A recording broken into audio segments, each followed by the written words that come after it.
what's the situation at your residence in Lahore right now, and what do you fear can happen in the next 24 hours? What will happen in the next 24 hours, I have no idea. Before your arrest, you had many, many times said that if something happens to you, there will be violence, and that your supporters will not spare anyone. Do you and your party leaders take any responsibility for the violence that happened?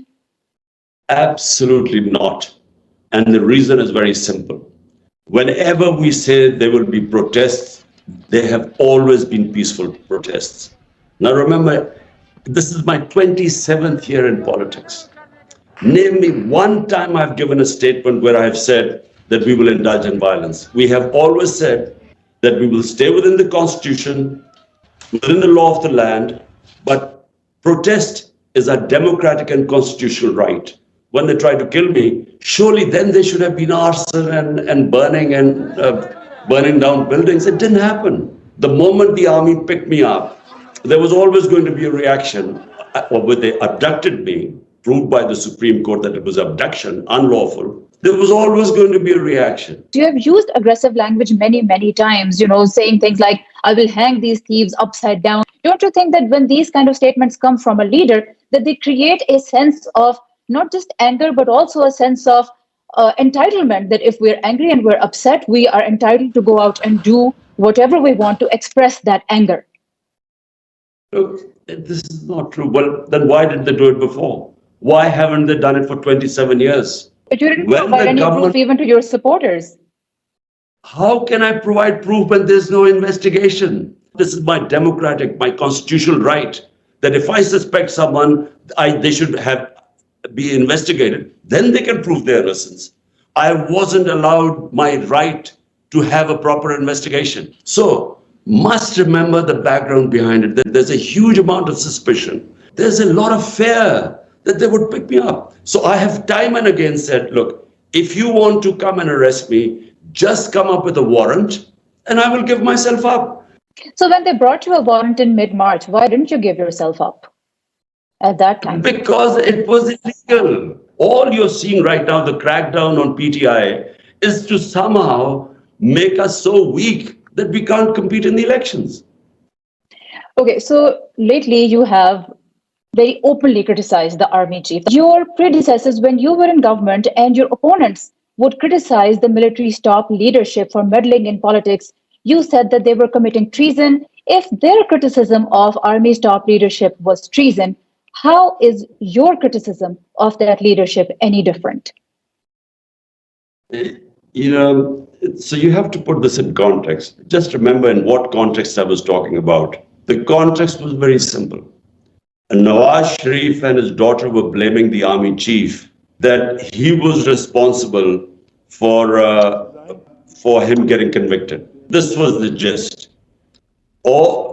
Everyone should know it was a 2 years case in the Supreme Court, and then there was a joint investigation committee which found him guilty. So all I was saying is that, just because he was convicted by the Supreme Court, he was blaming the judges and the chief and the army chief.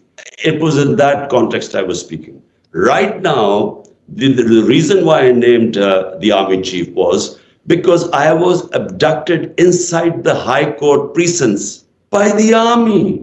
So the army cannot act without permission from the number one. This is how the army works. So that's why I named him. But you don't see any difference in the fact that you called one person's criticism treason, but your criticism is not treason. I mean, they had their reasons, you have your reason. You can't compare the two. I mean, to have someone unlawfully abducted confirmed by the Supreme Court called my abduction unlawful. So how can you compare that? The same Supreme Court finds the other person, Nawaz, guilty after 2 years.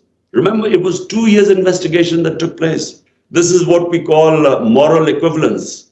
By actually equating two different things, you actually make them equal. They're not equal. Your relationship with the military and particularly the top leadership, how do you now expect to repair it? I have no problem. I never had a problem with the army chief. In fact, several times, when I thought he was he would be saying, I would hear that he was saying these things about me which weren't true. I would try to reach out to him to clear the issues. But the problem is from his side. It's not from my side. I mean, why would I? Who wants to take on the army of your own country? How can you do that? I mean, no political party. And even if you win, the country goes down. You don't want to weaken your own army. So let me repeat, the issue is not from my side. It's from his side. And for the life of mine, I can't work out what is in his mind that he's decided that whatever happens, Imran Khan should not come to power. Former Prime Minister of Pakistan, Imran Khan, thank you very much for speaking with Voice of America. Thank you. Thank you.